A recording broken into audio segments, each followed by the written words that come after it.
like that, we're live, folks. With all this energy, how could I not go live already? Huh? Oh, what up, 2-minute warning? Heck yeah, we're live with that. Oh, man. We're showing right into it. Oh, my God. I'm sorry, man.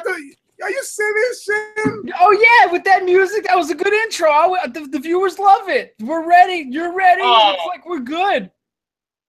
I apologize out there for no copyright, Trisha and Sean. I did not know. I'm sorry. I was just pushing it.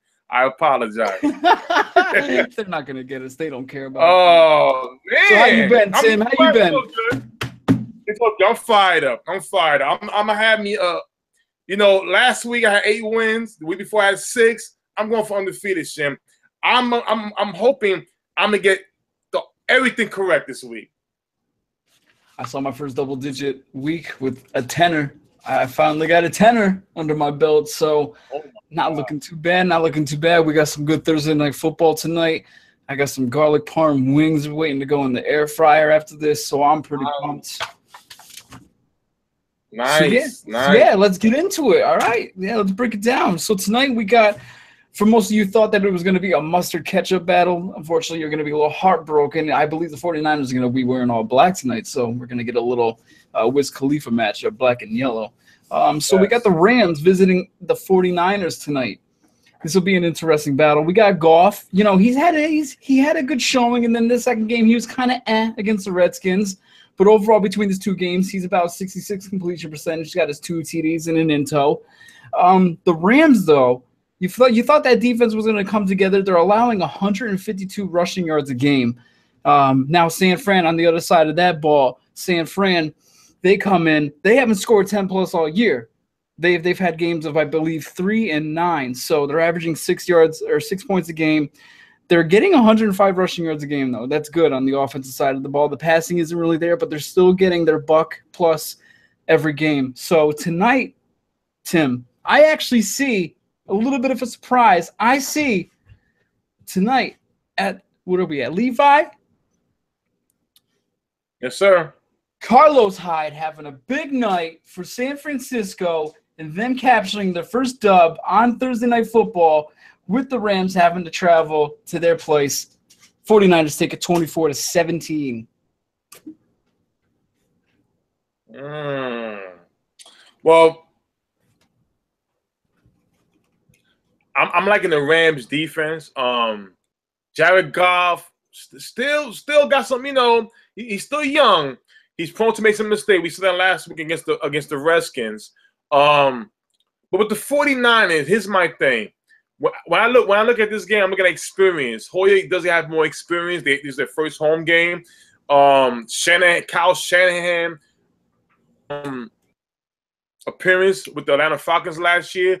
Scott McVay is still a young rookie, even though he has Wade Phillips as defensive coordinator there.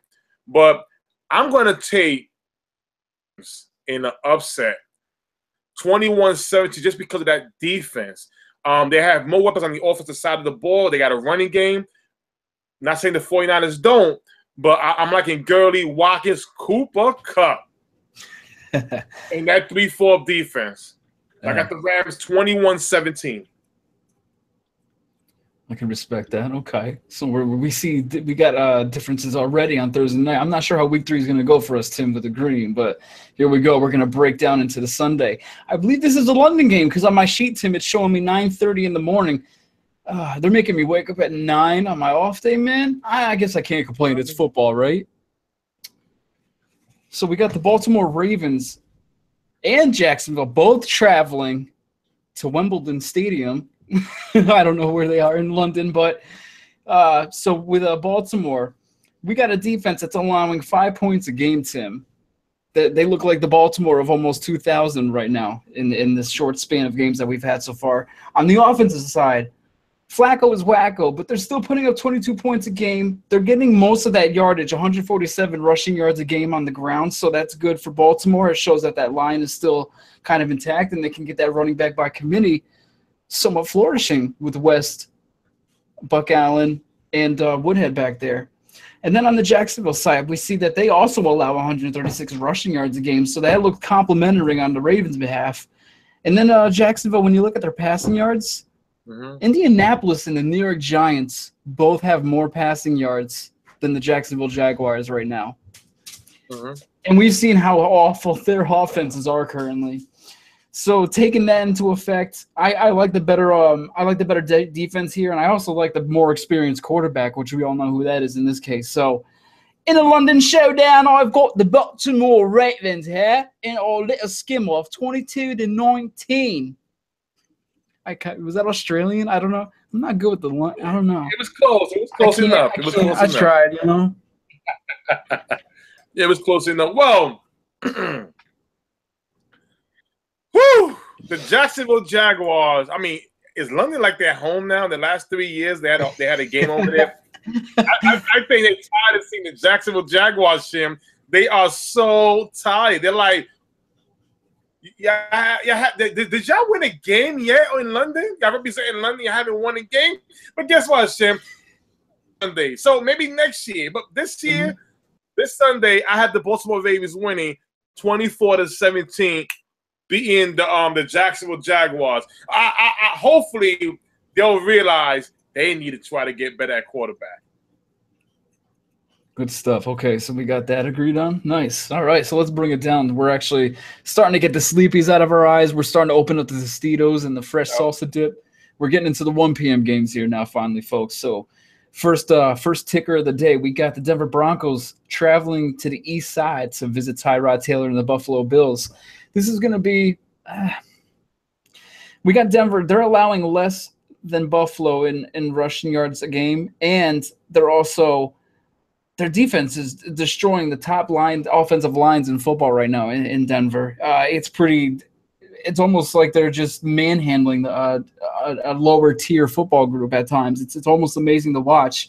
And then Buffalo, they're fourth in total yards allowed, but like I just said, they're allowing in Denver even less than Buffalo is in the rushing yards. So the defense is over there in Denver, and we just saw what they did last week on the offensive side of the ball. Simeon's almost looking like a seasoned veteran. He's looking comfortable. He's buying time. He's reading all his options, and he's stepping into the pocket and making the throws. That's exactly what you want from a quarterback. On the offensive side in Buffalo, Zay Jones is coming into his own, but really the other weapons haven't come together. Did they have to force feed LaShawn McCoy, it seems, just to stay in most games offensively? The defense, they can only do so much in Buffalo, and I'm surprised that it's top 4 in terms of total yards allowed. So in Buffalo fashion, I have Denver taking this one 17-3. Ooh, nice. Yeah. Nice. All right. Well, you know, I'm not going to be a hater. I can't be a hater. The Denver Broncos whipped the Cowboys behind last week. It felt more than 42 points. It just felt more, but it wasn't. I wish it rained the whole game out. That's what I wish. But I gotta catch up to you, Shim. I cannot let you take away the wins for the year of Pick'em. So I'm gonna be right about this. I had the Denver Broncos winning this game 38-0. Tyrod Taylor with the no-fly zone. Who is LaShawn McCoy is the only guy. He's not healthy. We too much pressure on one guy. It leads to injuries. The Denver Broncos defense is too much. I think this should be a game where C.J. Anderson go crazy. Another Kusek. Wow. Okay. I like it, though. Yeah, I agree. I just don't feel Buffalo really stands a damn chance in hell against Denver this week. So shout out to Buffalo. We apologize for the hate, but we're just trying to keep it real. So we're going to bring it down to the next game. We got New Orleans traveling to Carolina to visit Cam Newton. So with New Orleans, they got a top 3 offense, Tim. They're clicking on that offensive cylinders like we thought they would with Michael Thomas in the backfield, Willie Snead. They got 387 yards a game. They're clicking. But it's that defense that's allowing a monumental 512 yards a game. It's the same Saints that we're used to from last year that we were making fun of being dead last in just yards allowed. That doesn't help their cause on offense at all, and I know what Drew Brees is going through being a Giants fan. So with Carolina, surprisingly enough, they're going under the radar a little bit defensively. You could argue that, yeah, they really haven't had much of an opponent yet, Shimmy, blah, blah, blah. But, hey, it's the NFL. It's an offensive league now. And I give props where props is due on the defensive side when those things are clicking. Defense in Carolina, 197 yards a game. They're only allowing 3 points a game and only 60 rushing yards in those games. So on the offensive side, what do they got? They're about 271 yards. It's about a little bit below average, I would say. Usually an average NFL team, I would say, gets around the 300 mark for that game. All-purpose yards, 350, I would say. So being at Carolina, though, I think they got a bit of an advantage, and I think that defense is going to play even better at home, better as they go through the weeks and with their coaching personnel. So in a nail-biter for New Orleans, I got Carolina taking this one at home, 23-20. Poor Saints, they just can't get that dub yet. Well, 20, right? 23-20. Hey, Shim, I think after you hear my score prediction, we need to go play Lotto.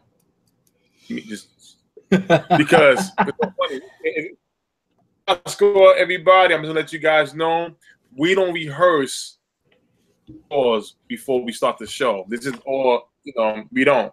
Nope, and I got everything already written down so people can already see what I got going over here. So let's hear it, Tim. So here's my thing.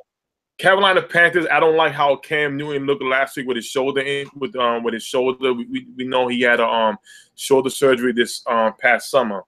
I'm not liking Greg Olsen is out.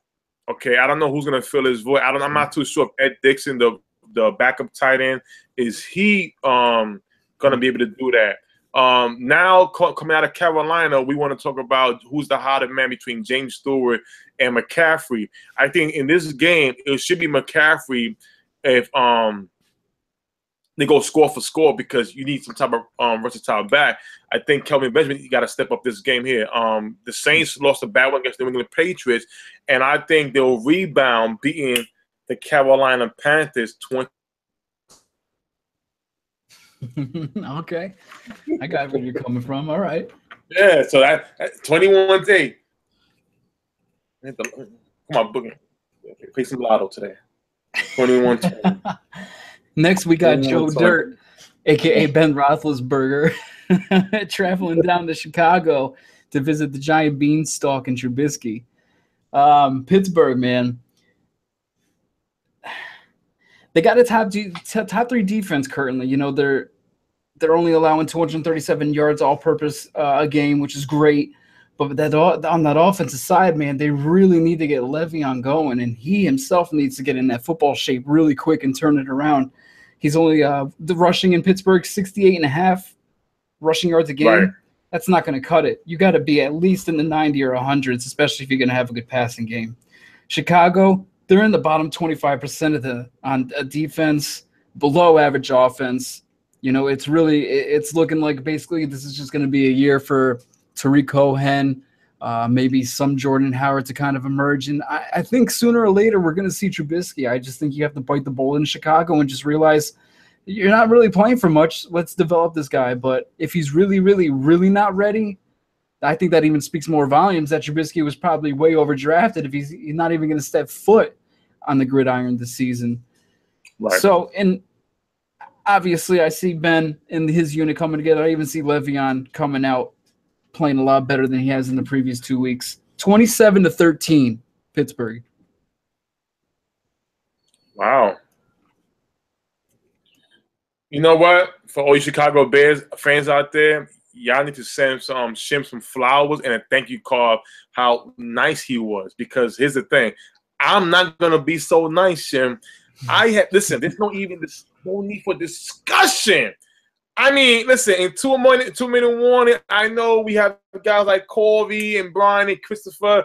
I will pick the Steelers to lose a game, but not this one. I got to catch up to you. I got the Steelers winning 28-0 at Chicago. Chicago, man. 28-0. At least they had the Cubs, right? So there's that. All right, so next. Remember, Jordan Howard is not 100% healthy too. There was question about his shoulders too. That's a bad look over there. Yeah, that's nothing on that offense is going right now. We're going to take it down. Matty Ice and his gang is traveling down to visit Matty Stafford and the hot Detroit Lions. This is going to be a really good game.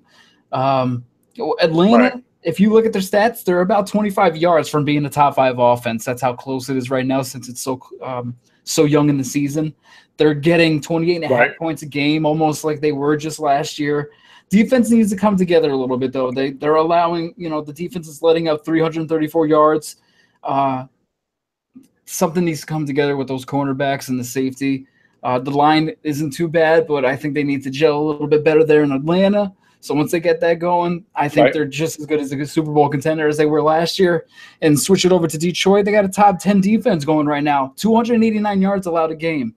And they got a good balanced attack going right now in Detroit, which is something they really haven't had in the past. Abdul's finding his holes.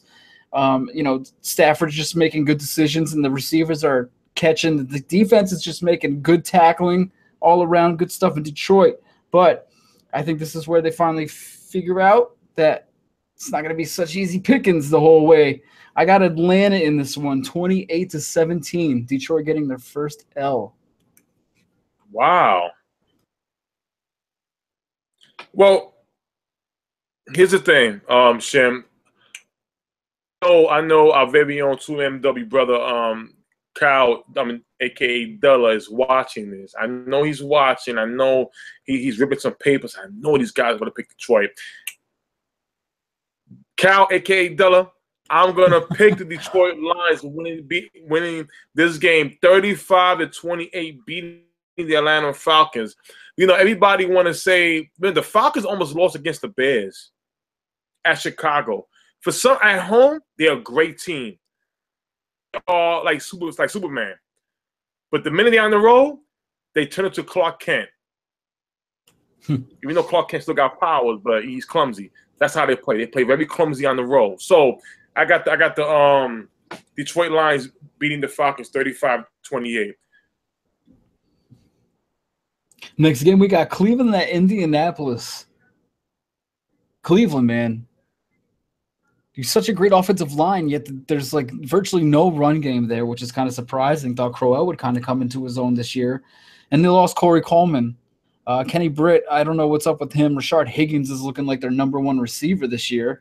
And then over in Indianapolis, they're just like the Giants in offense, except it's less passing yards and it's more of a run game. Not too much, just a little bit. In this game, what I'm looking for is probably overall more talent on both sides of the ball. And I'd probably have to give that to the Cleveland Browns with the young upcoming talent in the draft class they just had. The defense isn't terrible, and I hate to say it, but right now in 2017, the Cleveland Browns have more continuity at the quarterback position than the Indianapolis Colts do. I never thought I would say that, but currently they do. We're going to see Jacoby Brissett and how he plays, but it's so important to have that continuity at the quarterback position because when it's just a merry-go-round, there's no success found in that whatsoever. I have yet to see it. I don't think the NFL has yet to see it. So I think they're getting their first one, Timmy. 23-16. Brownies. What was the score again? 23-16. Oh, man, Shim. It's funny. This is very funny now because I'm not too far where you at. And I was thinking the same thing. See, I'm going to start with the Browns almost beat the Steelers 21-18. Home openers, I always say, is the hardest for any away team. Nobody's really hurt. So you're going to have that. The Browns went to Baltimore, and they lost to a very good team. You see, here's the thing. Very good team they lost to. The Colts are not a very good team right now at the moment. They're hurting at quarterback. And see, the thing is, I really hope this young man gets it going, and hopefully, if he's a future coach or does it for another team, I hope he gets it going. But it's the thing, the coach right now, they don't want to win. They would have disciplined their quarterback until the luck came back. So the Browns defense will score points. Watch for Jabril Peppers My prediction, and a punt return for a touchdown. I have the Browns winning 27-21 in a very close game. I like that. I like that. I hope they, I hope they pull it out. I'm rooting for the Brownies, man. Yes, sir. They need something to root for down there in Cleve. All right, so next game, still in the 1 p.m. slot, we got Tampa visiting at Minnesota. For those of you that watched this Tuesday night, I was just raving about Tampa Bay on both sides of the ball. Their defense only allowed 20 rushing yards. Did you see that, Tim? They only allowed 20 rushing yards. 20, you said. That's insane. 2-0. That's unheard of. First game already, better passing yards than about 10 NFL teams. And visiting on the offensive side of Minnesota, they got a nice spread attack. They're balanced on both the passing and the running game. Big shout out to Dalvin Cook for helping them in that area. The defense, though, 25th in yards allowed a game. I never would have imagined that before looking at the stat sheet today. I would have figured they were still a top 10 defense, but statistically, they're letting up those yards, man, and it's because I think that game killed them without having Bradford light it up with Thielen and Diggs for the most part, and Rudolph. So that game kind of killed them statistically. But at the same time, like I said, I love Tampa Bay, man. And until they show me otherwise, even with Quiz Rogers at running back, they just look like they got raw talent on both sides, and I like where they're going. I think they got a lot of confidence up shooting there in Tampa. So I'm going with them. I'm going with the hot hand, Tampa Bay, 29-14. Wow. Yeah, big game for Jameis. You know what, Shim? My whole thing is that I'm not feeling. See, didn't we say this after the first week about the Minnesota Vikings? But when it comes to Sam Bradford, they get that week 1 win, all of a sudden everybody goes crazy. And I said it's such a Bradford thing to do, to miss games. Right now look, Pittsburgh against Pittsburgh, the game time decision. All week we didn't hear anything about to game time. Oh, his knee. All of a sudden now he may be out. Here's the thing. The only question mark I have about Tampa Bay is Jameis Winston on the road. Against a good defense. He's up and down sometimes, and he's prone to make his mistakes. But I think just because Sam Bradford might not be playing this game, and Tampa Bay got all their pieces intact, because last week was basically another bye week win for them against the Bears, I'm going to give the Buccaneers the win 28-27 at home. I mean, as an away game. I could see that, yeah, absolutely. Next, we got a few more 1 o'clock games. Big slot for 1 o'clock this week. Just 3 4 o'clock games this week. And the next one, we got the Houston Texans. They're going to be visiting Gillette Stadium, the New England Patriots.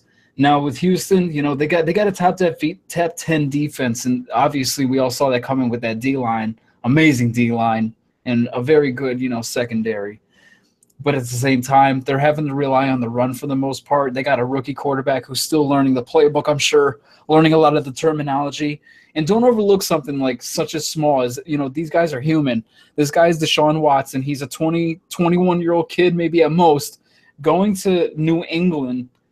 This is probably like nerve-wracking for a young QB. Look for him to struggle a bit. He's probably going to see all those Lombardis in the hallway. A lot of thoughts are going to be racing. You're facing the legendary Belichick and the legendary Brady. The kid probably used to be like 10 years old playing with both of them on Madden, and now he's actually on the same field with them. He's going to have nerves. He's going to go through a lot of learning curves. New England, top offense in the NFL.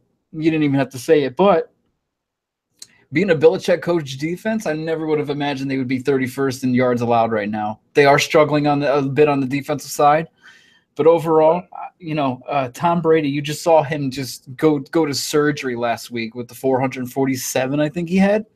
So even with the good defense in Houston, because that offense isn't going to be on the field too much, that defense is going to get worn out, I'm pretty damn sure, in Houston as they're visiting. And I think New England is taking this one 32-13 in a washout. What I want to do right now, I want to give a 2MW shout out to some good Patriot fans who I respect, and they're so dedicated to the team. Jacob, Wendy, Otis, Johnson. I apologize to anybody else, but I'm going to say this. You're not going to like what I'm about to say right now. You're not going to like it. I'm just letting you know right now.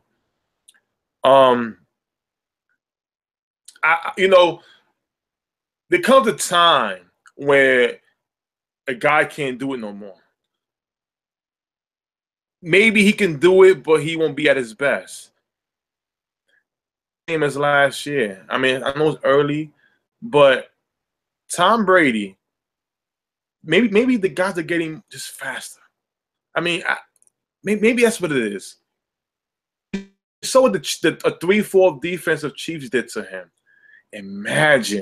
Just imagine what a 3-4 Houston Texas defense can do to him. And see, here's another thing. We all know Deshaun Watson is not Alex Smith. Yeah, you're right. He's not. He's not scared. He's poised, very poised. And the thing is, the Texans got enough on offense this game. And you got a head coach in Bill O'Brien who knows the Patriot offense and defense. So, I have an upset, Shim. Oh. I have Texans to its 27-21 in this game. 1 and 2. Two best defenses in the AFC. Damn, Tim. Damn, you still have time to switch that real quick if you want. No. I'm staying with it. No. Second to last game in the 1 p.m. slot, we got Miami coming down to MetLife Stadium to take on the Jets. The Miami defense in the first game, their defense kind of balled out just like Tampa's. 44 rushing yards allowed. And they got that balanced offensive attack going in the first game, it looks like. So, promising. It looks like Cutler is coming into his own already. He had a touchdown, no picks, looking good, looking clean. But on the New York Jets side, what is it really to say that we haven't already? They're relying on their backfield. They only got 80-something rushing yards a game. I believe it's 82. Their defense is terrible. They're 30th in the league in that department. Hey, if you're a DraftKings guy, maybe look for Austin Seferian-Jenkins in the tight end slot this week. I think he's back, and he's going to be a big escape weapon for the quarterback. So, in this one, Miami 21-10.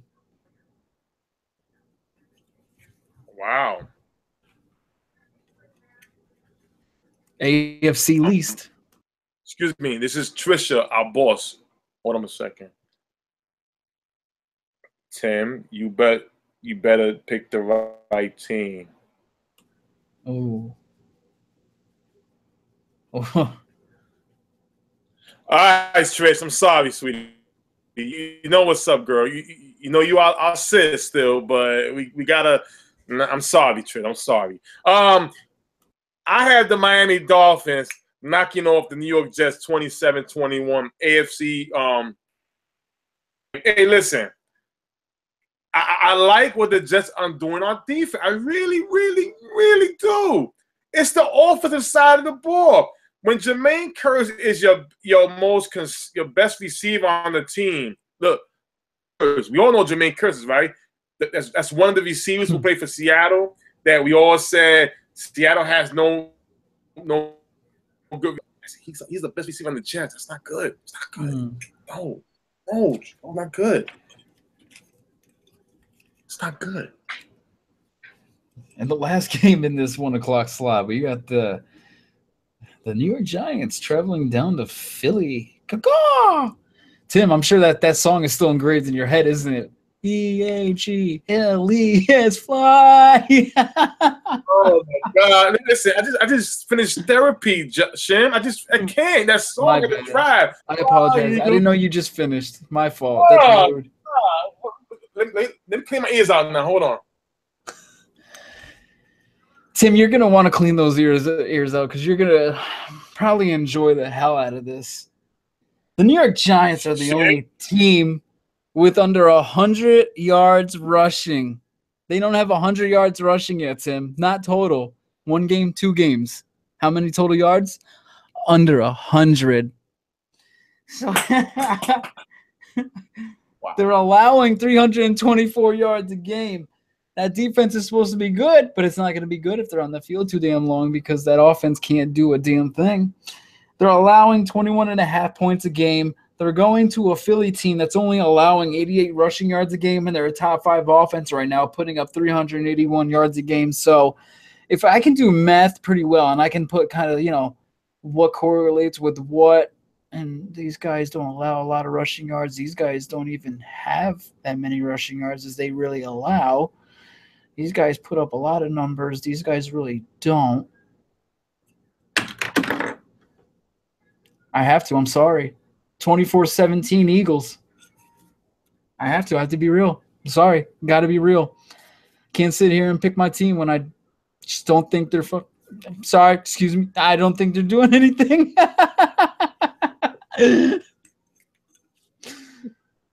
Are you sure? All right. Positive. Here's the thing. Oh. Okay. Here's my thing, Shim.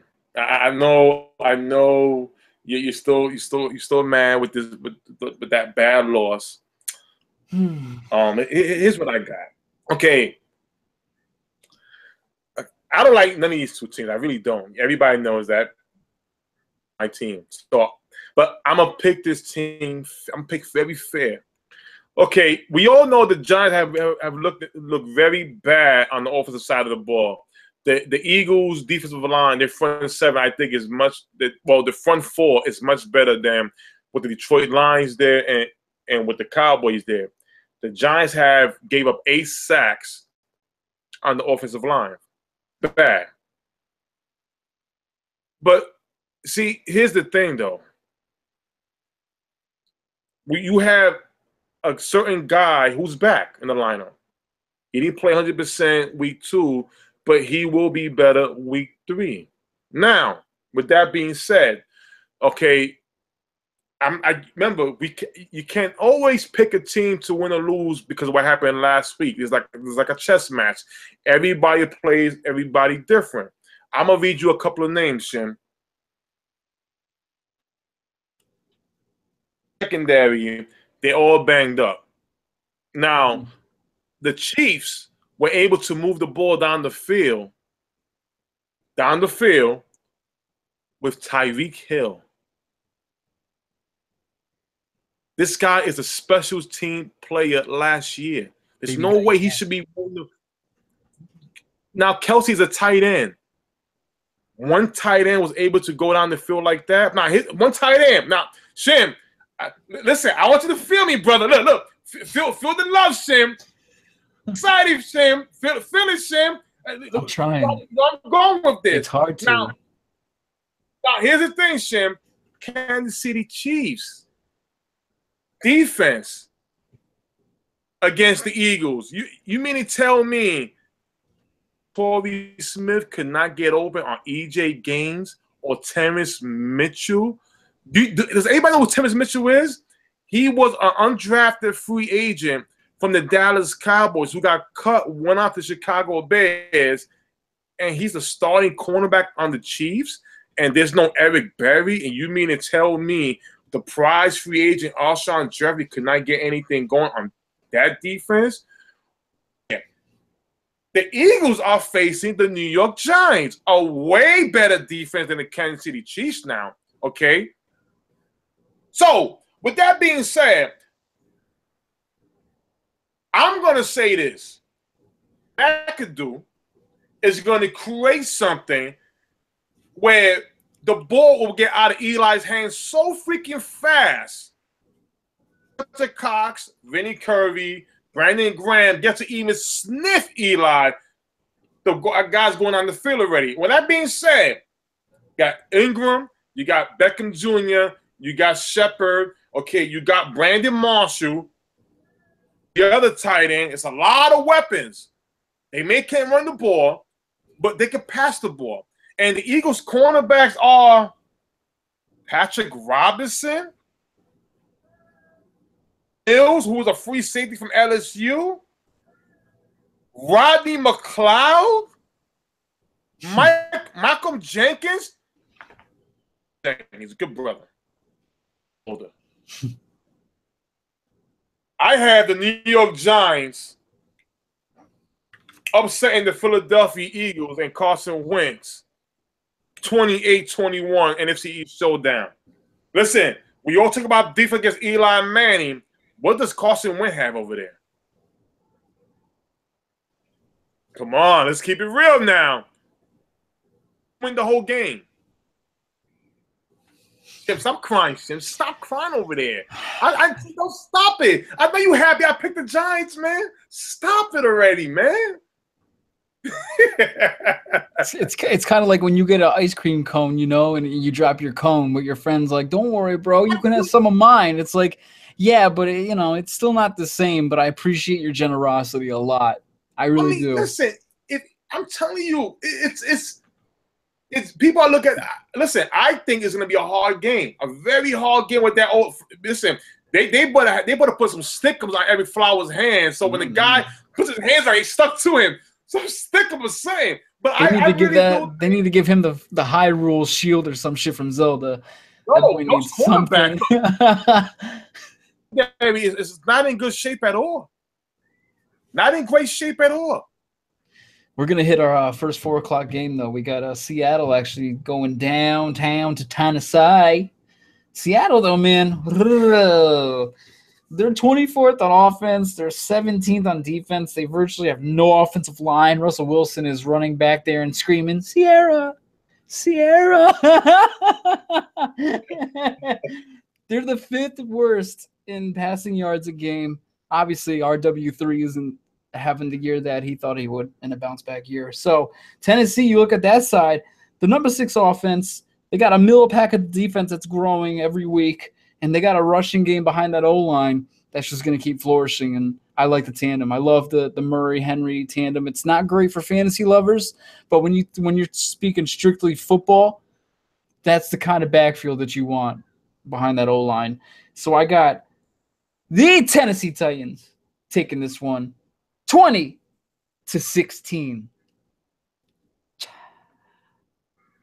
Okay.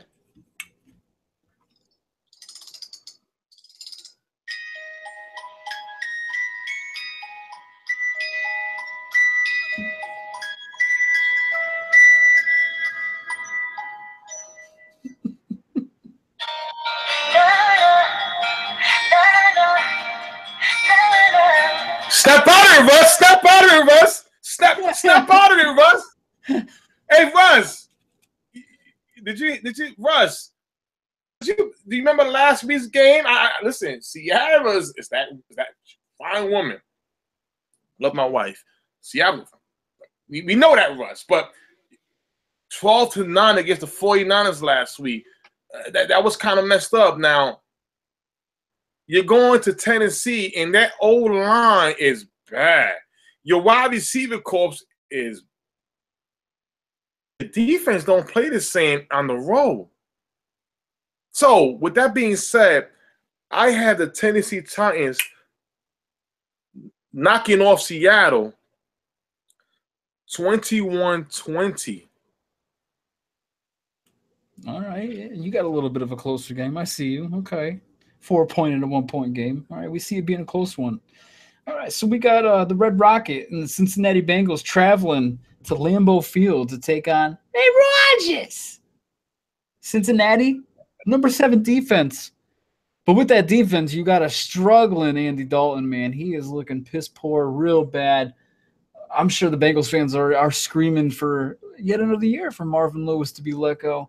He's got so many weapons. He's arguably got his best offensive weapons on paper in his whole career, and he's pulling goose eggs, man. I just don't understand what's going on. No run game, and they yet have the best run back prospect out of the whole draft this year. Something needs to change over there in the jungle real quick. Over in Green Bay, top 10 defense in yards allowed. Never thought that would be equating, especially with their bad secondary, young secondary that they're trying to rebuild. And they're, what are they, the number 3 offense, I think I have him down here as. Aaron Rodgers being Aaron Rodgers, man. He's just finding ways to get to his men, creating targets. Randall Cobb is coming back into a nice receiver. looking like he's slotting it up again this year. Devontae's looking great.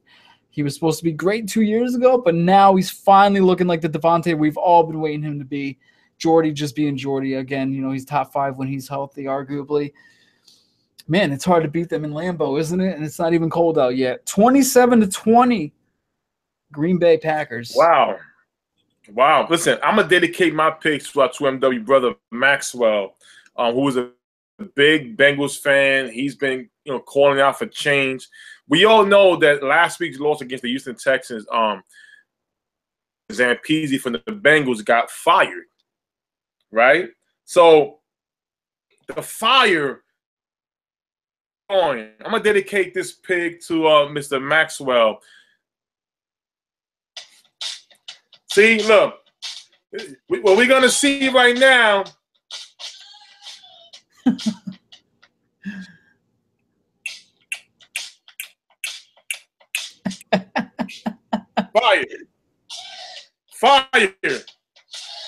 Fire. Marvin Lewis, peace out. Next week, you lose this game, you're done. So, I had the Cincinnati Bengals winning this game 35-21. He's going to be fired. Woo, starving Marvin. Damn. Yes, sorry to hear about that, Lewis. Wrapping up the 4 o'clock games, we're going to be taking the barbecue Kansas City and taking them and putting them in Los Angeles to face the Lightning Bolts. You can't trust a young Ho, can you?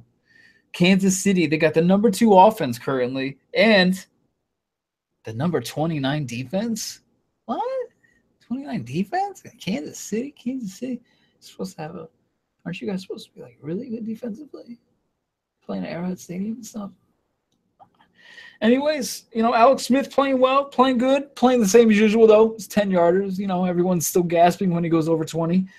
And the LA Chargers, they've had a couple rough stretches the past couple of weeks, man, But that running game, even with Melvin Gordon back there, that they only got 54, what is his rushing yards a game, it looks like? And then the passing game is just it's average. It really needs to step up. But that's really what Phillip Rivers has. Personnel-wise, it's just average receivers minus Keenan Allen, who let's see if he can stay healthy past this freaking week. So I think it's going to be a close game, but overall, the better team is going to be taking this one, and it's going to be on the road. 27-22, Kansas City. Well, listen, I like what Kansas City is doing. Everybody's picking saying Super Bowl. I don't think so. When your rookie running back is doing everything, and not everything, but I'll say majority of the work, the important part of the game, he's either the best receiver or he's of course the best runner. And Kelsey's number 1 tight end. I have an issue with that. It's like one injury. Who do you have? Who are you going to turn to? I don't like the secondary part on the other side with E.J. Gaines and Terrence Mitchell, and you're also missing Barry. The front 7 is awesome. And that offensive side of the ball with the receiving corps. But when you go to the Chargers, they lost a very close one against Miami last week that I don't think they should have lost. The defense is very good on the road. The defense is very good at home, and Phillip Rivers he gets on fire with Keenan Allen, and Tyreek Williams, and Melvin Gordon. So I'm gonna pick this AFC West showdown. The Chargers winning a close one, 17-14. Sounds like a Chargers game. It does. It just sounds like that's like a Chargers score, 7. Yeah, it makes sense. I like it. Next and last game that we have for Sunday Night Football, we're going to have the Raiders visiting the Washington Redskins. Now, Oakland, you got a top 5 offense, but you're coming together with a middle. It's kind of like a middle-of-the-pack defense right now. But they're coming together like we talked about Tuesday. Gary Conley and Carl Joseph are coming into their own on that defense, which is good for them. Washington, man, they got 146.5 rushing yards a game, which is great. That the rushing yards, it's all there. But when you look at the passing game, it's like It's Basura. Where did it go? It's non-existent from last season. Kirk is struggling. Terrell Pryor hasn't seemed to come into his own just yet. I thought he would be a breakout candidate this year, soaking up all those 142 targets, I believe it was, between Garcon and Jackson. Crowder, he's still looking like a great specialist in the slot, but he's been getting a little banged up here and there too. Hasn't been playing, I would say, smoothly into the perfectionist he was last year. He was really good last year, and I looked for him to repeat, but they got to work some kinks out over there in Washington right now. I think they're just going to serve him handedly. 31-19. Oakland Raiders are going to take this one. 31-19. Yeah. Sunday night washout. Listen, I know in 2MW we got Kyrie, Anthony Shoma, big time Raider fan, Deontay, Tommy D, another Raiders fan. I don't like your team. I really don't. I don't like the Redskins either because they in my division. They in the Cowboys division. I don't like them either. I want them all to lose. I want them to lose. So I gotta be, even Steven. Shim, I'm gonna quote something that was said by Terrell Pryor. Dominant season will start against the Raiders.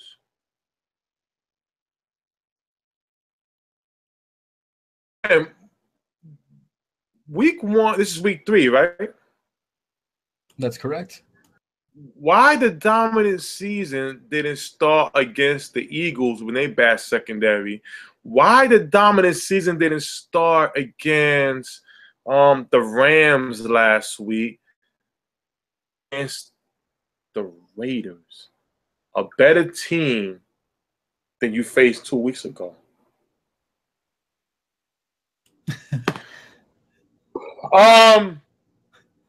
Ladies and gentlemen, my pick will be the LA Raiders not only beating, stomping the Washington Redskins 35-0.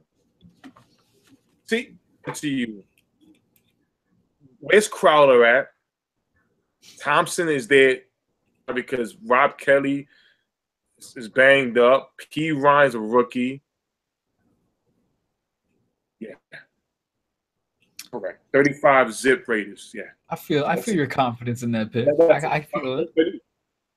35-0. Yeah, that's what it is. All right, we're gonna head into the Monday night game this week. Another NFC East team traveling to Arizona with Dallas. So Dallas taking the Monday night stage. They're an above-average offense that got stifled by Denver last game, but obviously when you got 3 Pro Bowlers on the line, that's not something that's really going to repeat or be prone to be repeated. They're going to work that out. I have no discouraging thoughts about that not working out. The corners need to play better in Dallas as well as that O-line like we just discussed.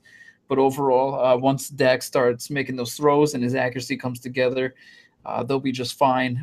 Whenever I think about a Dallas-Arizona showdown, I just think of Emmitt Smith for some reason. It's weird. I don't know why. That just kind of like rings in my brain.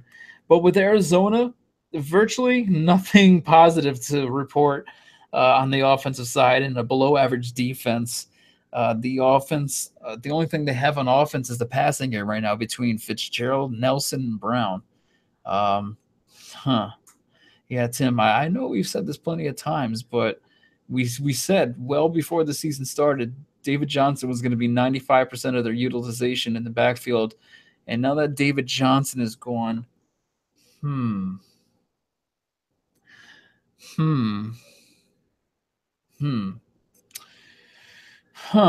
Yeah, let's say Dallas 27-14 handedly in a Monday night showdown.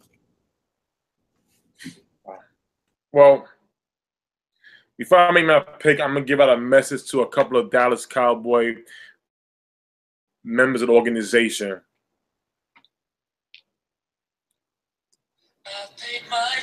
You see, Dallas Cowboys, you want to hear this song at the end of February, winning championship. You want to hear it. It's been too long. There is no way we're going to run the ball on 7 attempts. Brian, stop arguing with the cornerbacks. O-linemen, block the linemen. Y'all can do this. We got to win this shit next week. Understand this. We fucking lose, it's over. I'ma call it over. We gotta sink down. We gotta rise up. The NFC East is close. Excuse me. Sorry, I gotta get that out. No, I like it, man. You gotta bring that energy. It's 2 out. Morning Fury NFL Pick'ems. We always bring the heat. I'm sorry. My thing is this. We made the playoff last year, and I understand that, we had that was not a bad game. That was a whooping. A whooping. We don't lose like that. We shouldn't lose like that. If you're going to be a championship team, you got to do better than that. Effort was terrible. There's a lot of distraction going on. Play our game. We are the best team. I had the Dallas Cowboys coming back with Zeke Elliott going crazy, winning 28-21. And Scott Linehan, please, let's run the ball.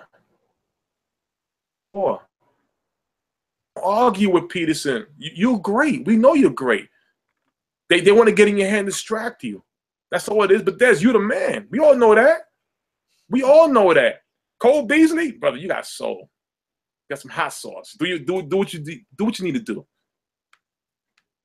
And your cornerbacks out there, Jordan Lewis and Chidobe Awuzie, Byron Jones, secondary got to step up now. It's time. Sounds good, brother. I'm sorry for the hype. And it looks like we're just wrapping up in our hour interval that we have for NFL Pick'ems, folks. So thank you for tuning in to yet another wonderful NFL Week 3 Pick'ems brought to you by Tim and Shim on the 2-Minute Warning Football Fury. Please check out our Twitter page, twitter.com/2NWFury. Hit Tim and I up. Let us know your thoughts, comments, concerns, and even get your tweets read on the show. Thanks for tuning in, folks. We'll see you next Tuesday. Ding, ding.